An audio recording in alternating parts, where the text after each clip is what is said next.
Start करते हैं quiz को। हाँ, क्विज स्टार्ट करने से पहले एक बात, एक कॉपी और पेन लेकर के बैठे, जो क्वेश्चन अच्छा लगे उसे अपनी डायरी में नोट कर ले। ठीक है, स्टार्ट करते हैं पहले क्वेश्चन के साथ।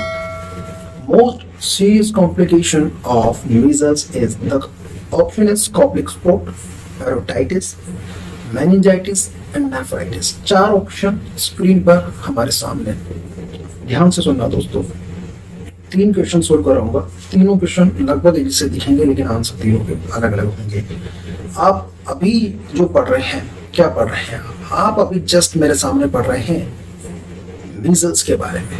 मीजल्स क्या है? मीजल्स एक वायरल इन्फेक्शन है। वायरल इन्फेक्शन है किसका? वायरल इन्फेक्शन है मोरबिली वायरस का। मोरबिली वायरस यानी कि ये जो वायरस होता है, इसकी जो स्पीशीज होती है इसे हम लोग बोलते हैं मोरबिली। मोरबिली यहाँ पर इसका नाम जो है हम लोगों ने इसे दिया है। और यह जो वायरस होता है यह ऑर्थोनोवायरिडिया फैमिली से संबंधित है। और इसकी फैमिली जो होती है, अगर कई बार एग्जाम में इसकी फैमिली के बारे में आप लोगों से पूछा जाता है, इसकी फैमिली होती है पैरामिक्सोवायरिडिया फैमिली। देखिए, मीजल्स वायरस को हम लोग ध्यान से सुन लो, मोरबिली वायरस बोलते हैं। मीजल्स के इन्फेक्शन को हम लोग बोलते हैं रूबियोला। मीजल के इन्फेक्शन को, रूबेला को नहीं, मीजल के इन्फेक्शन को हम लोग बोलते हैं रूबियोला। क्लियर? तो इस रूबियोला का सीरियस कॉम्प्लिकेशन हमसे पूछा है। Option number A Koplik spot. देखो, कॉप्लिक स्पॉट मीजल में होगा लेकिन ओरल म्यूकोजा में होगा। व्हाइट कलर के पेज होंगे, जो कि सीरियस कॉम्प्लिकेशन तो बिल्कुल भी नहीं है। दूसरा पैरोटाइटिस। देखिए, आप भी जानते हैं कि मीजल्स में पैरोटाइटिस नहीं होता है, ये होता है मम्प्स में, तो ये तो ऑप्शन होना ही नहीं है। बचा मेनिंजाइटिस और नेफ्राइटिस। आप जानते हैं कि नेफ्राइटिस जो होता है वह तो आपके स्ट्रेप्टोकोकस की वजह से होता है। तो सिर्फ और सिर्फ आप यहाँ पर क्या बता सकते हैं कि मेनिंजाइटिस जो होता है, ब्रेन पेरेन्काइमा का जो इन्फ्लामेशन होता है वह ब्रेन पेरेन्काइमा। देखो, ब्रेन पेरेन्काइमा, दो वर्ड यहाँ पर मैंने ले लिए, 2 मिनट में आप लोगों को लेना चाहूंगा कि पहला होता है ब्रेन पेरेन्काइमा। अगर ब्रेन पेरेन्काइमा का इन्फ्लामेशन हो जाए तो उसे हम लोग बोलेंगे एन्सेफेलाइटिस। ठीक है, पेरेन्काइमा मतलब फंक्शनल टिश्यू। मेनिंजाइटिस की बात की जाए, ब्रेन कवरिंग का अगर यहाँ पर इन्फ्लामेशन हो जाए तो उसे हम लोग बोलेंगे मेनिंजाइटिस। तो ब्रेन की जो ड्यूरामेटर, पैरामीटर, एरेप्नोइड का इन्फ्लामेशन यहाँ पर हो जाएगा, मेनिंजाइटिस हो जाएगा, जिसकी वजह से बच्चों में मैकल रिजिडिटी हो जाएगी, कर्निक साइन, ब्रजिन के साइन देखने को मिलेगा। और ऐसी कंडीशन में बच्चे के वाइटल ऑर्गन जो है अच्छे से काम नहीं कर पाएंगे और बच्चे की डेथ यहाँ पर हो सकती है। मेनिंजाइटिस डेथ का कारण बनता है।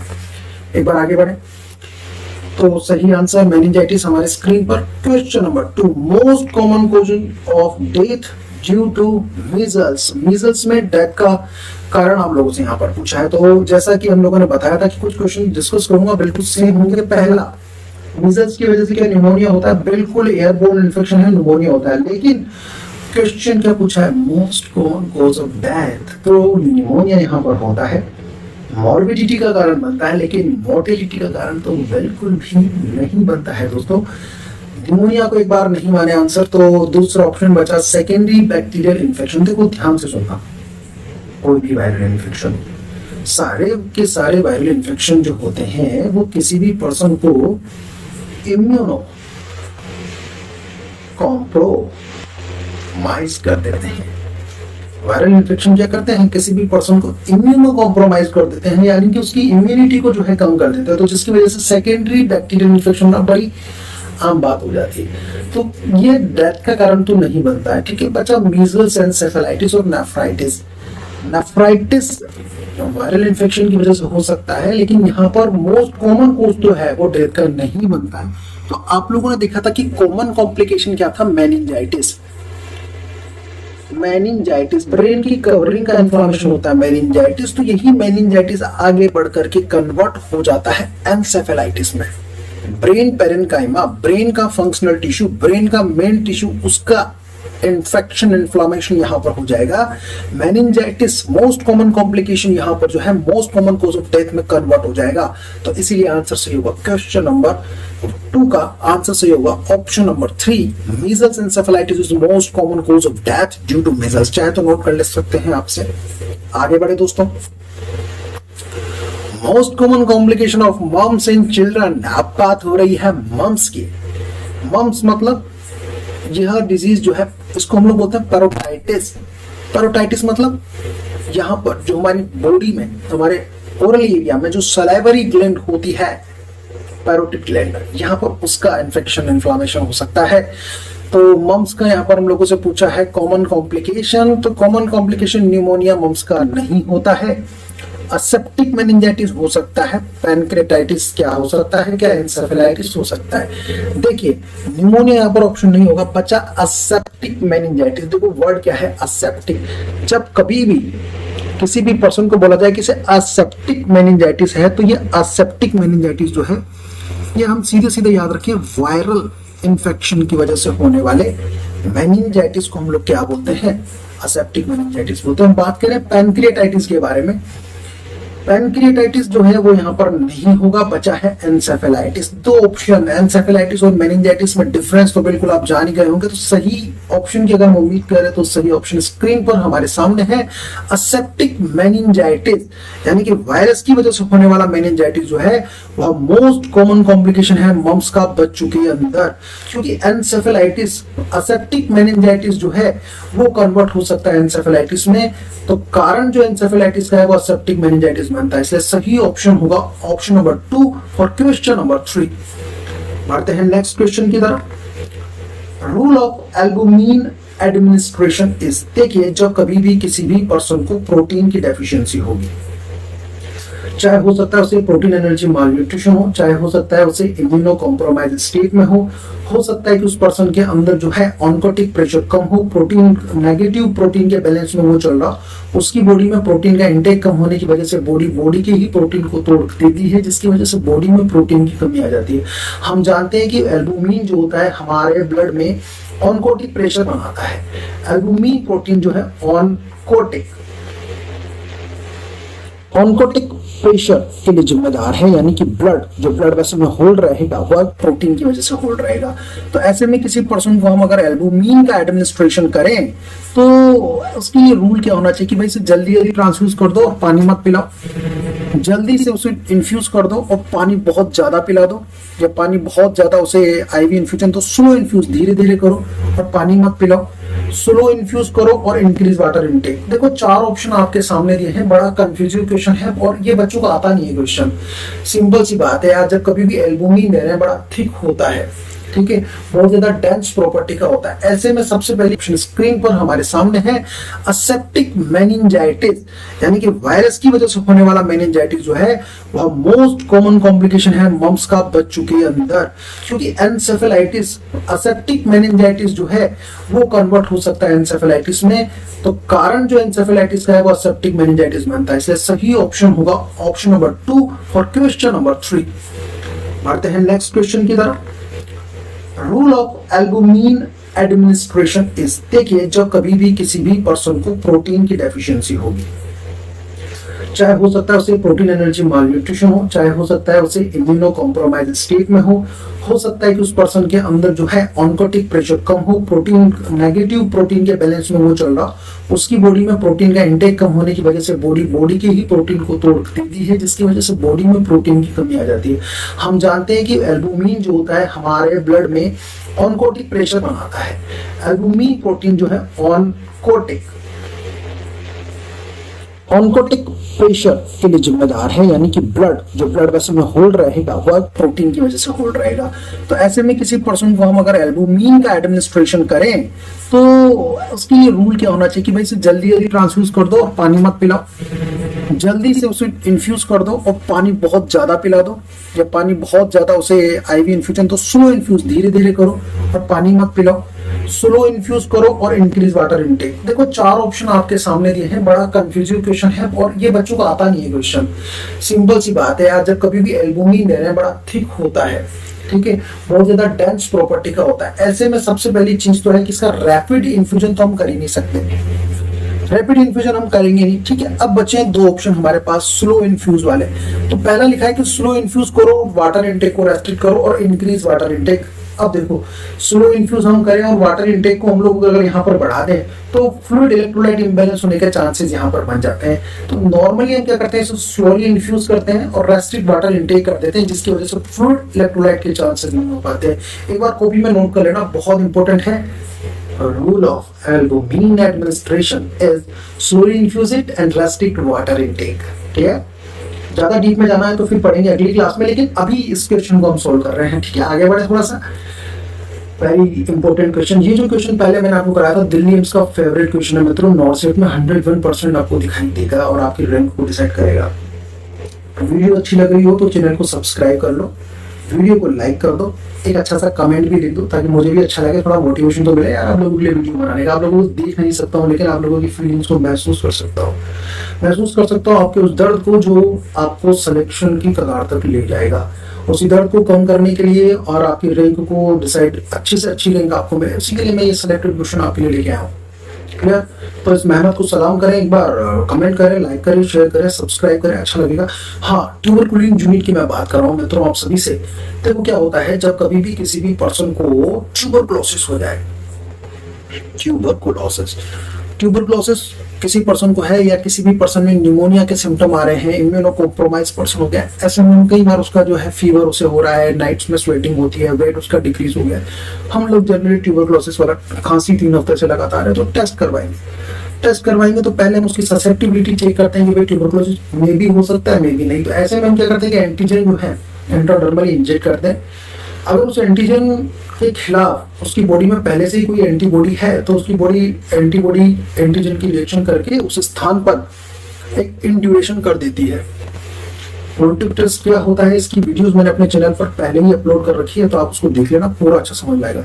मॉन्टिक टेस्ट से 20 से 25 क्वेश्चन बनते हैं मित्रों, गारंटी दे रहा हूँ। उस वीडियो को देखने के बाद अगर आपको कोई डाउट हो जाए तो मॉन्टिक टेस्ट में बिल्कुल समझ में आएगा। क्लियर? तो यहाँ पर क्या हो रहा है, ट्यूबरकुलिन टेस्ट में हम लोगों ने जो एंटीजन यहाँ पर डाला था, क्या डाला था, एंटीजन को जो हमने इंजेक्ट किया था, उस एंटीजन के बारे में पूछा है कि वो एंटीजन जो होता है उसकी यूनिट क्या होती है। एक्चुअल में एमजी में उसकी कोई यूनिट नहीं होती, बीसीजी की कोई बात हो रही नहीं रही है, ना हो पाओगे भी कोई बात नहीं हो रही। तो वो यूनिट जो होती है, यानी कि वो एंटीजन क्या होता है, उस एंटीजन का नाम क्या है जो कि मॉन्टिक टेस्ट में यूज किया जाता है। आप लोग जानते हैं कि हम मॉन्टिक टेस्ट में क्या यूज करते हैं, purified protein derivative, purified protein derivative एक एंटीजन होता है। तो एक्चुअल में क्या है, पीपीडी RT3। RT मतलब होता है रेटेरो, जो बैक्टीरिया होता है उसमें जो एंटीजन होता है उसकी हम बात करें, रेटेरो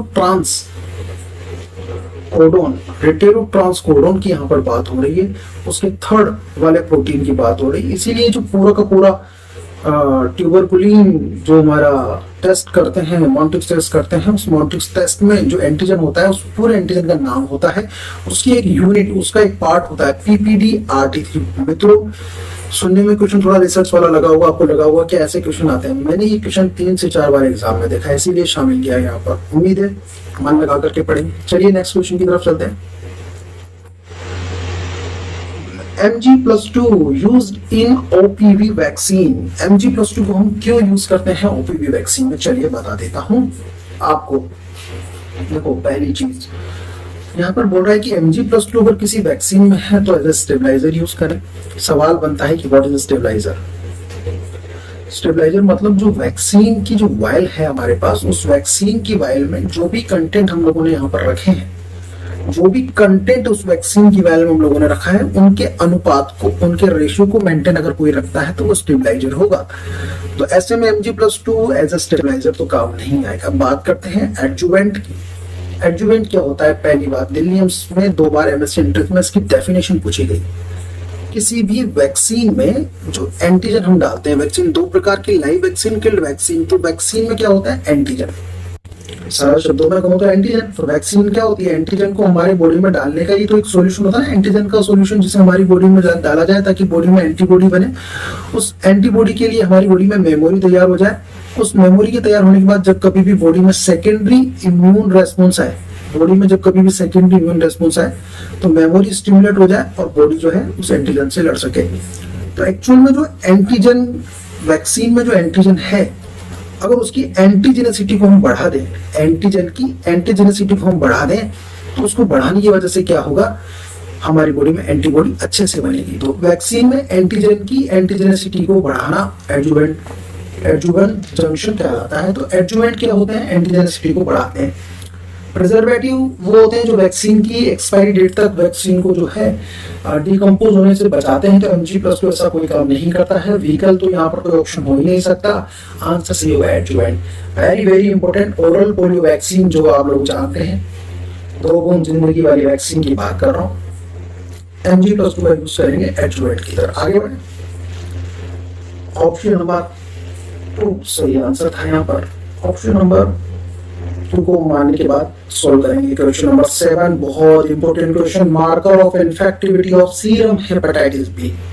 हेपेटाइटिस बी जो है बहुत ज्यादा इन्फेक्शियस डिजीज है, लीवर की डिजीज है, और इसका मार्कर ऑफ इन्फेक्टिविटी पूछा है। देखिए, एक्यूट इन्फेक्शन का मार्कर अलग होता है, क्रोनिक इन्फेक्शन का मार्कर अलग होता है।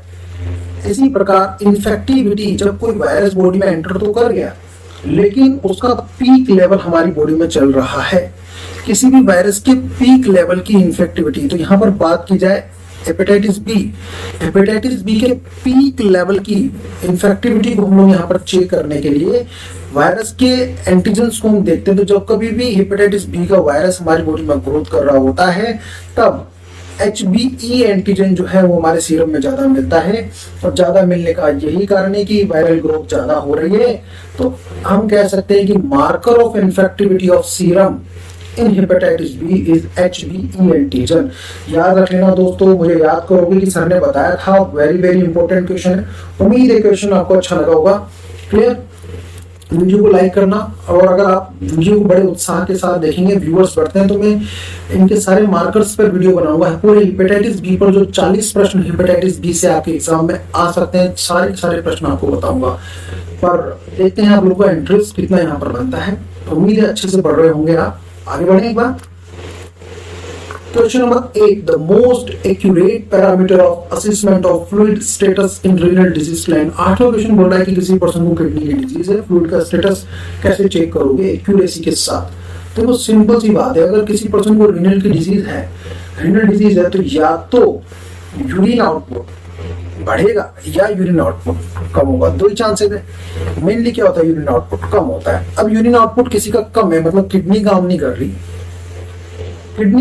रही, तो उसकी वजह से अगर यूरिन आउटपुट कम है और फ्लूइड उसकी इनटेक उसकी बॉडी में ज्यादा है, तो हाइपरटेंशन हो सकता है, पल्मोनरी एडिमा हो सकता है। ऐसे कॉम्प्लिकेशन से बचाने के लिए हम लोग क्या करते हैं, फ्लूइड स्टेटस को देखते हैं।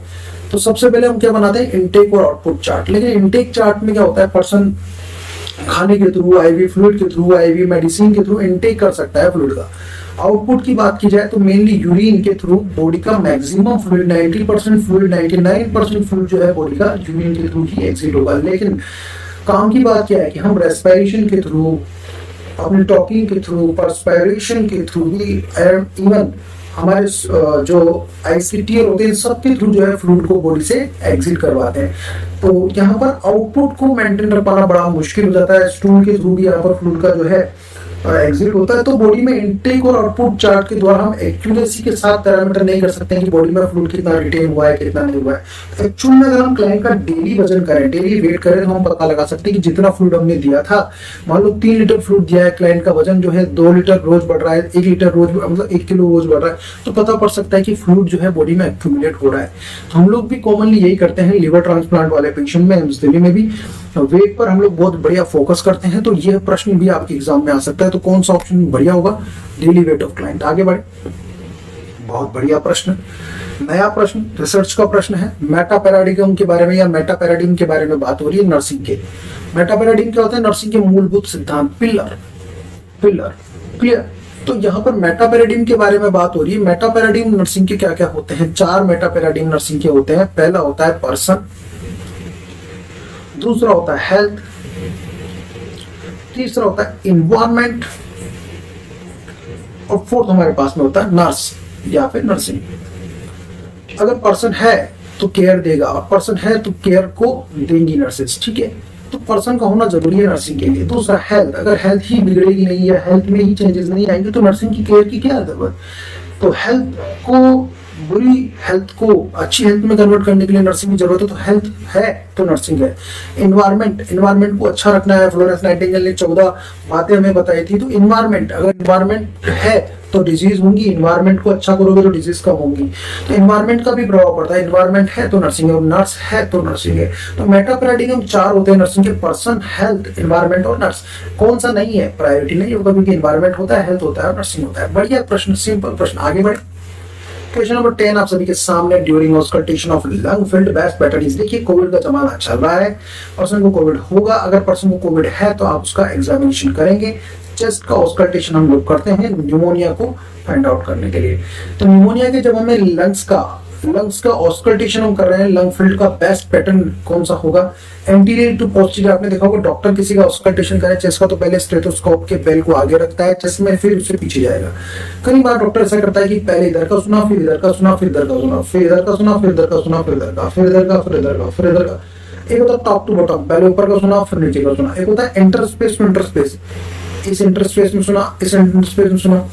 कौन सा बेस्ट पैटर्न होगा, तो यहाँ पर बेस्ट पैटर्न माना जाता है लेटरल टू लेटरल को, साइड टू साइड को। ऐसे में अगर लंग फील्ड, लंग्स के जो एरिया है, जो लोब्स हैं, इनमें अगर कोई इन्फिल्ट्रेशन है तो उसको हम अच्छे से यहाँ पर क्या कर सकते हैं, नोट कर सकते हैं। तो during auscultation of lung field best pattern क्या होता है, बेस्ट पैटर्न होता है side to side, lateral to lateral. आज की क्लास में 10 क्वेश्चन बताए हैं, 10 के 10 इंपॉर्टेंट हैं। मिलूंगा अगली वीडियो में, तब तक के लिए मेरे साथ यूं ही बने रहिए, सदा मुस्कुराते रहिए, पढ़ते रहिए, गुनगुनाते रहिए। Wish you all the best. मिलेंगे अगली क्लास में। Okay bye friends.